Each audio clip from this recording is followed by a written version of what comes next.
بھائیو اپنے نبی کی نقل اتار، اللہ پاس کر دے گا۔ اس نے ایک چنا ہے جس کو حبیب بنایا ہے، 10,000 سال کا پروسیس ہوا اور اس میں سے محمد مصطفیٰ صلی اللہ علیہ وسلم کی ہستی کو وجود ملا۔ آپ کو آنے میں اتنا زمانہ چاہیے تھا کہ اعلیٰ سے اعلیٰ چیز کے بننے میں دیر لگتی ہے، تو کائنات 10,000 سال گھومی اور تب جا کر میرے حبیب مصطفیٰ صلی اللہ تعالی علیہ وسلم کو اللہ تعالیٰ نے وجود بخشا۔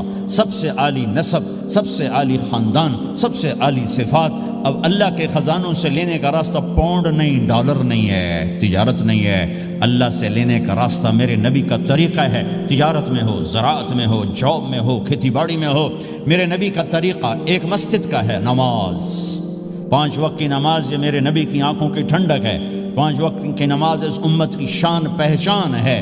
اور اللہ تعالیٰ نے پہلی امتوں پر اتنی بڑی مشقت ڈالی کہ ان کی نماز مسجد کے علاوہ کہیں نہیں ہوتی تھی، مسجد میں ہی ہوتی تھی۔ ہمارے لیے کتنی آسانی کر دی، جاب میں ہے مصلی بچھا نماز پڑھ، چلو مصلی بھی کوئی نہیں، زمین دیکھ اس پر کوئی گندگی تو کوئی نہیں ہے، بس زمین بھی تیرے لیے پاک ہے، چل نماز پڑھ۔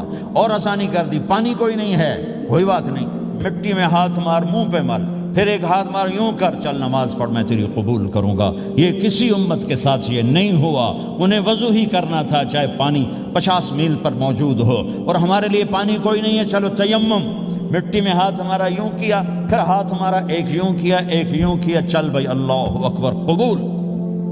عمار بن یاسر رضی اللہ تعالیٰ عنہ سفر میں تھے، ان کو نہانے کی ضرورت ہو گئی، نائٹ فال ہو گیا، تو انہوں نے سوچا کہ ویسے تو آدمی کو وضو کی ضرورت ہوتی ہے تو خالی منہ پہ ہاتھ مارا اور کونیوں تک، لیکن مجھے تو غسل کی ضرورت ہے، تو خالی اس سے تو کافی نہیں ہوگا۔ تو انہوں نے کپڑے اتارے، اکیلے تھے، ریت کے اوپر کبھی یوں لیٹے، کبھی یوں لیٹے، کبھی یوں لیٹے، 3-4 دفعہ یوں اور یوں رول ہوتے ہوتے پھر انہوں نے نماز پڑھی۔ آئے اللہ کے نبی کی بارگاہ میں، یا رسول اللہ مجھے رات کو نہانے کی ضرورت پڑ گئی، تو میں نے کہا وضو کے لیے تو خالی یہ 2 دفعہ کرنا کافی ہے، تو یہ تو نہانا تھا، تو میں تو ریت میں خوب رول ہوتا رہا۔ میرے نبی نے انما یکفیک ضربتان، ارے سیدھے بندے عمار، اس کے لیے بھی اتنا ہی کافی تھا کہ تو یوں کرتا اور یوں کرتا اور تو پاک ہو جاتا۔ اللہ نے اس نبی کے طفیل، اس محبوب مصطفیٰ صلی اللہ علیہ وسلم کے طفیل، اللہ نے کیا کیا سہولتیں اور آسانیاں ہمیں عطا فرمائیں۔ پھر نماز 4 کی 2 رکعت کرتی کہ بھئی تم مسافر ہو 2 پڑھو، روزے میں سفر میں روزہ معاف کر دیا، بعد میں رکھ لینا، بعد میں رکھ لینا، قضا کرنے کو حکم، بالکل چھوڑنے کا نہیں۔ اور کہا گیا بھائی مریض ہو چھوڑ دو، مسافر ہو چھوڑ دو، اور نماز 2 رکعت کر دو، سنتیں چھوڑ دو۔ ابن عمر رضی اللہ تعالیٰ عنہ بیٹھے تھے تو انہوں نے 2 رکعت پڑھ کے بیٹھ گئے، تو ان کے خادم نے کہا سنتیں نفل نہیں پڑھو گے؟ کہا اگر پڑھنا تو 4 فرض پڑھتا میں، میرے اللہ نے معافی دے دی تو میں کیوں پڑھوں؟ میرے نبی نے سفر میں سنتیں نہیں پڑھی کبھی، اپنی امت کو سہولت دینے، فجر کی سنتیں 2 پڑھتے تھے، اس کے علاوہ سنتیں نہیں پڑھی تاکہ میری امت کو سہولت ہو، آسانی ہو۔ ایک دفعہ بارش ہو رہی تھی اور کوئی جگہ نہیں تھی نماز پڑھنے کے لیے، تو آپ نے اپنی اونٹنی کو آگے کیا اور اس پر بیٹھ گئے، بیٹھے ہی تھے، پیچھے صحابہ نے اونٹنیوں پر ہی صفیں بنائی اور یہ نماز اونٹنی پہ بیٹھ کر ادا کی گئی۔ بارش کے اندر نماز اونٹنی کے اوپر نماز بھی ہو گئی، رکوع بھی ہو گیا، سجدہ بھی ہو گیا، سلام بھی ہو گیا۔ پہلی امتوں کے لیے نہیں تھا، سجدہ ہی کرنا پڑے گا۔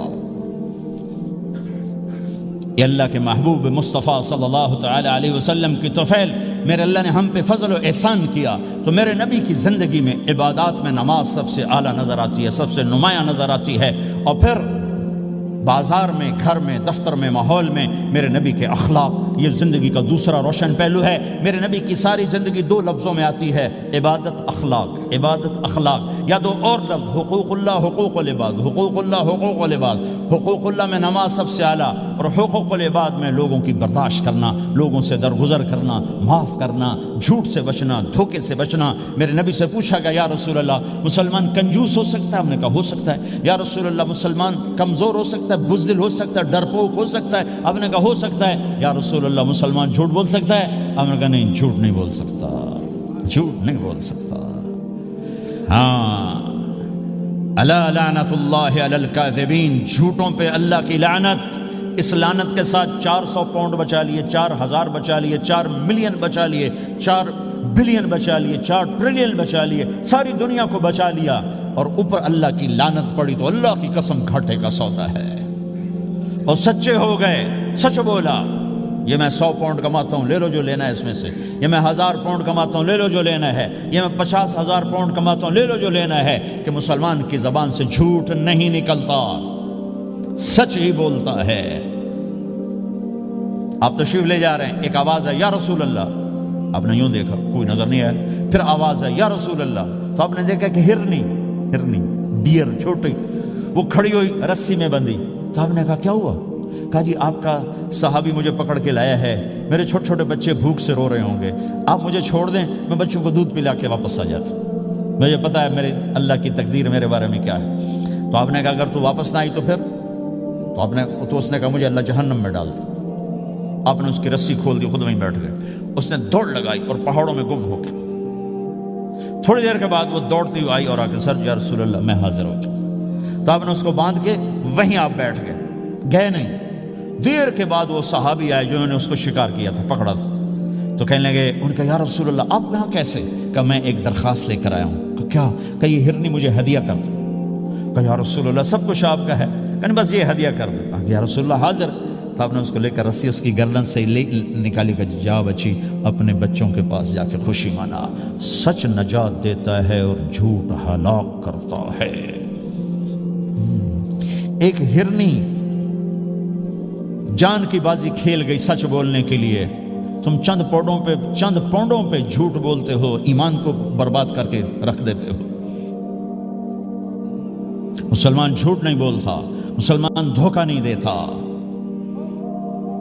مسلمان کی زبان سے سخت بول نہیں نکلتا، کسی کو بے عزت نہیں کرتا، کسی کو کی بے اکرامی نہیں کرتا، کسی کا دل نہیں توڑتا، کسی کو ذلیل نہیں کرتا، خود سہتا ہے، اوروں کو خوشیاں دیتا ہے، خود دکھ سہتا ہے، اوروں کو راحت دیتا ہے، خود تکلیف سہتا ہے۔ یہ میرے نبی کے اخلاق ہیں، یہ میرے نبی کی زندگی ہے، اور یہ اسلام کا سب سے بڑا چیپٹر ہے، اور سب سے مشکل چیپٹر ہے۔ جب میرے نبی نے لمبی نمازیں پڑھی تو اللہ نے روک دیا کہ میرے حبیب ما انزلنا علیک القرآن لتشقى، اتنی لمبی نماز نہ پڑھ کے تو تھک جائے۔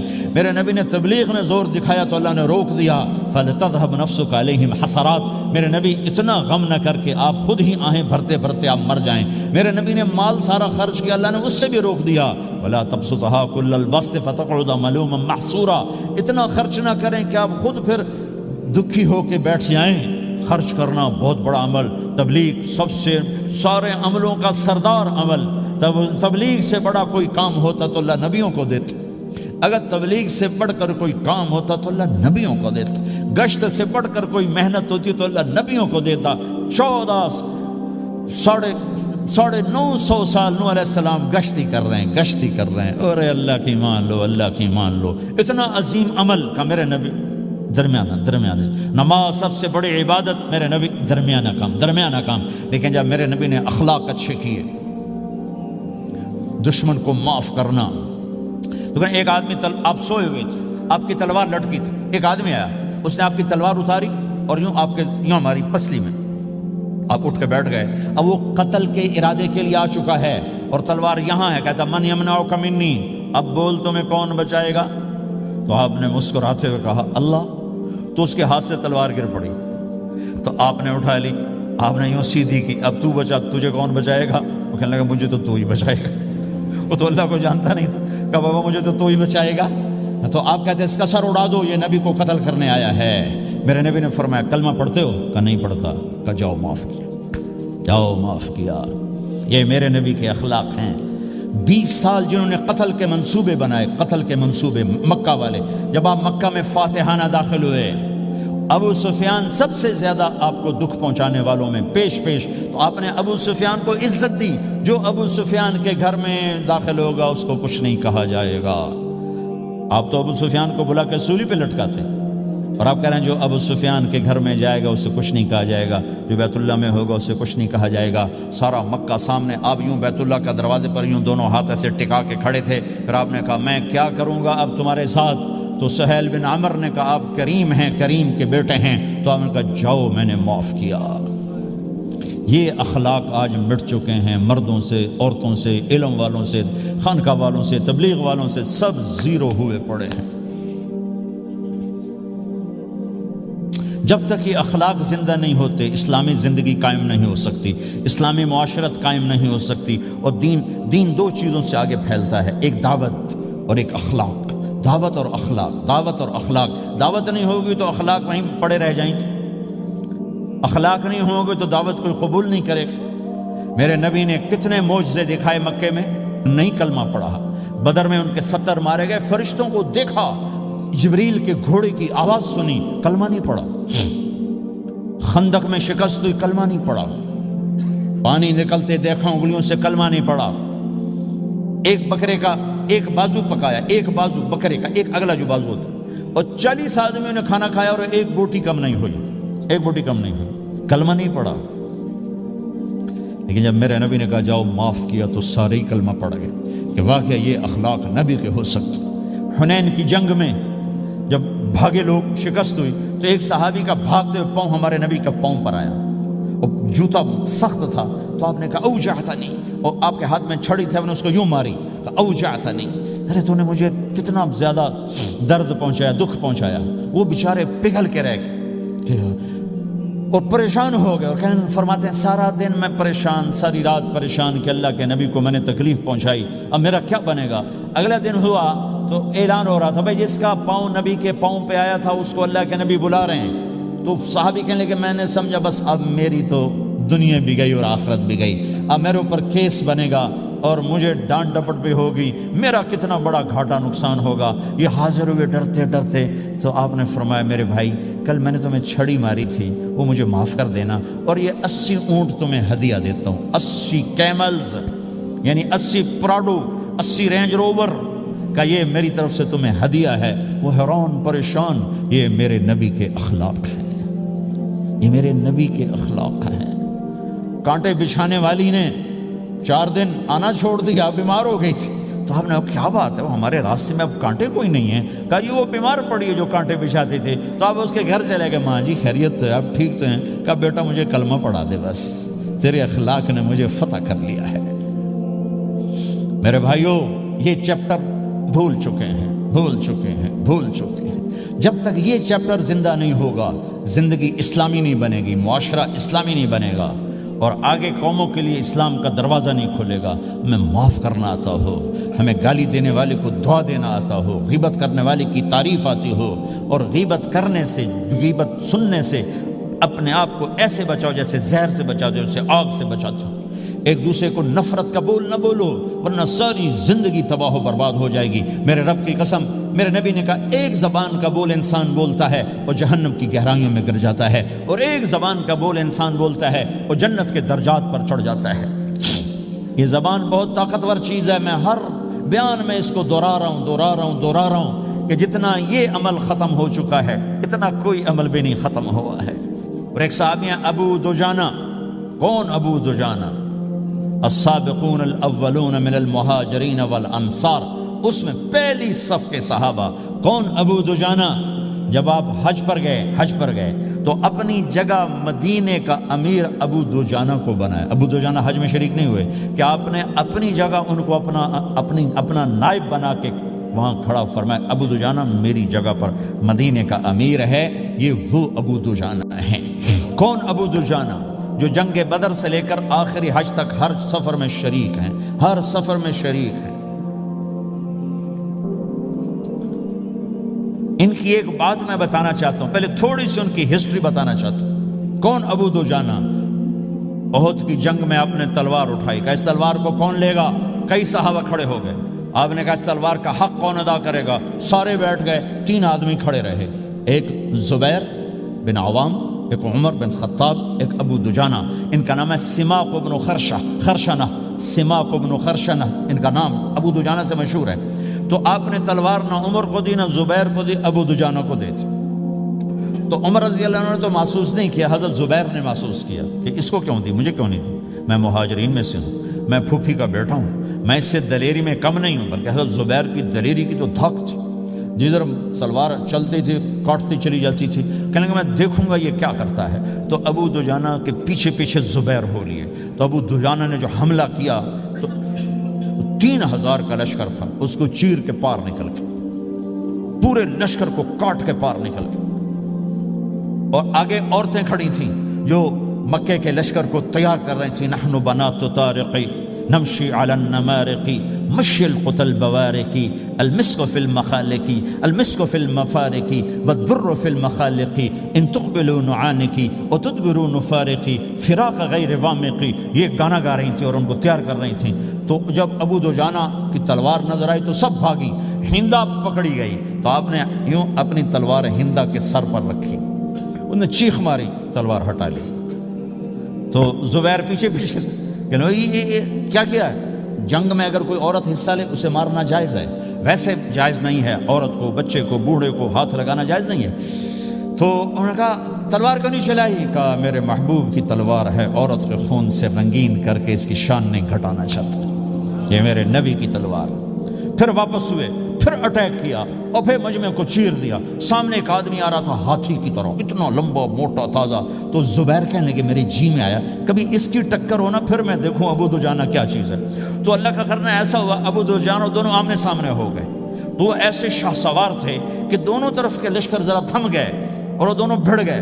ابو دجانہ کے اپنے جوہر، اس پہلوان کے اپنے جوہر، غبار اٹھا، مٹی اٹھی، اور اس کی اپنی طاقت، ان کی اپنی طاقت، انہوں نے ابو دجانہ کو اس نے زخمی کر دیا۔ ابو دجانہ نے جو جوش میں آ کے ماری تلوار، اس کو لگی یہاں، تو اتنی طاقت سے لگی کہ اس کے نیچے اتر کر 2 ٹکڑوں میں تقسیم کر دی۔ یوں ماری تو ایک حصہ ادھر، ایک حصہ، پھر یوں دیکھا اور اپنے چہرے سے لوہے کی ٹوپی اتاری، کما ترا انا ابو دجانہ، کیا دیکھ رہے ہو؟ میں ہوں ابو دجانہ، تلوار صحیح لی ہے میں نے، غلط نہیں لی۔ یہ ابو دجانہ ہیں۔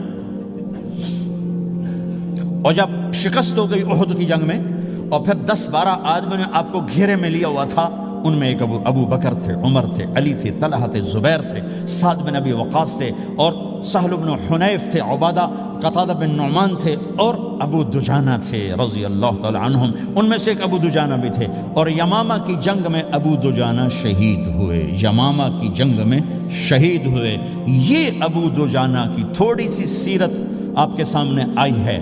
اس کے بعد اب آپ ان کے قول کو سنو تاکہ اس کا وزن آپ کے سامنے آئے۔ یہ بدر کے شریک ہیں، اللہ کے نبی نے کہا بدر کا صحابی جو مرضی کرے بخشا گیا۔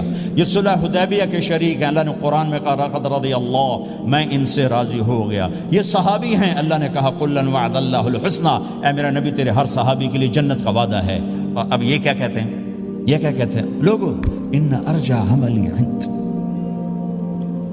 لوگو میرے پاس، ابو دجانہ میرے پاس بخشش کا سب سے بڑا عمل جانتے ہو کیا ہے؟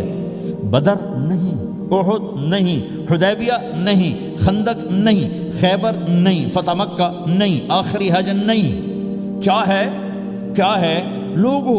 ان ارجع عملی عندی، میرے پاس آخرت میں بخشش کا سب سے بڑا عمل بس ایک ہے کہ ما آذیت احدا بلسانی، میں نے اپنی زبان سے کبھی کسی کو دکھ نہیں پہنچایا۔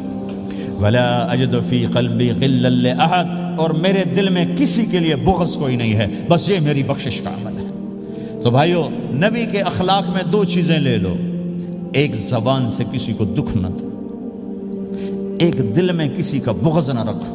اللہ کی قسم بغیر حساب کتاب کے جنت میں جاؤ گے۔ بڑے بڑے جنید بغدادی اور بڑے بڑے معرفت والے تمہیں دیکھتے رہ جائیں گے، تمہاری رفتار اتنی تیز ہوگی کہ تمہیں وہی پکڑ سکے گا جس کا یہ 2 عمل تم سے زیادہ اچھا ہوگا۔ جس روڈ پہ رش ہوتا آپ وہاں سے گاڑی ہٹا لیتے ہو، بھائی ادھر نہیں، ادھر رش ہے، وہ سائن وغیرہ آپ کو آ جاتے ہیں کہ بھائی ادھر بلاک ہے، ادھر نہیں جانا، ادھر جانا ہے۔ تو جہاں روڈ پہ رش ہوتا ہے تو قیمتی سے قیمتی گاڑی کی رفتار بھی آہستہ ہو جاتی ہے، اور جہاں روڈ خالی ہوتا ہے تو پرانی گاڑی بھی بھاگے جا رہی ہوتی ہے۔ ہمارے یہاں پرانی گاڑی ہوتی ہے نا، پرانی بسوں کے پیچھے لکھا ہوتا ہے نہ انجن کی خوبی نہ ڈرائیور کا کمال، خدا کے سہارے چلی جا رہی ہے۔ اور جس کے پاس ایسی گاڑی ہو، نہ انجن کی خوبی نہ ڈرائیور کا کمال، تو اگر اس کو روڈ خالی مل جائے تو وہ تو مرسڈیز والے سے پہلے پہنچے گا۔ رینج روور والے سے پہلے پہنچے گا، بینٹلی والے سے پہلے پہنچے گا، رولز رائس والے سے پہلے پہنچے گا، جو وہ تو پھنسی کھڑی اور اس کا روڈ ہی خالی ہے۔ تو میرے بھائیوں، یہ میں ایک مثال دیتا ہوں، عبادات کی روڈ پہ بہت رش ہے، نمازی بے شمار ہیں، روزے دار بے شمار ہیں، عمرے والے بے شمار ہیں، حج والے بے شمار ہیں، اور تہجد گزار بے شمار ہیں، علماء بے شمار ہیں، حافظ بے شمار ہیں، ذکر والے بے شمار ہیں، بہت رش ہے، تبلیغ والے بے شمار ہیں، لیکن جو اخلاق والا روڈ ہے نا، یہ خالی پڑا ہے۔ اس پہ موٹر زوکی پہ چڑھ کے آ جاؤ تو سب سے آگے نکل جاؤ، سائیکل پہ چڑھ کے آ جاؤ تو سب سے آگے نکل جاؤ، کہ روڈ ہی خالی ہے، اخلاق کا روڈ خالی ہے۔